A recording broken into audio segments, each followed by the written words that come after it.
Hello everyone, in front of me is Google Pixel 7 and let me show you how to locate IMEI and serial numbers of this device.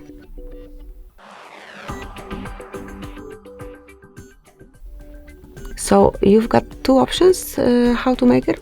The first one is to open your phone dialer, then go to keypad and enter a secret code which is *#, 06#. And here you've got the whole device information along with both IMEI and serial numbers. To exit this panel, just tap on OK. And now you can also reach those numbers via settings. So at first open the settings, scroll all the way down and click on About Phone. Now go a bit lower and here you will find both IMEI numbers, and if you will click on Model, you can find a serial number as well. So that will be all. This is it. Thank you for watching. Please subscribe our channel and leave the thumbs up.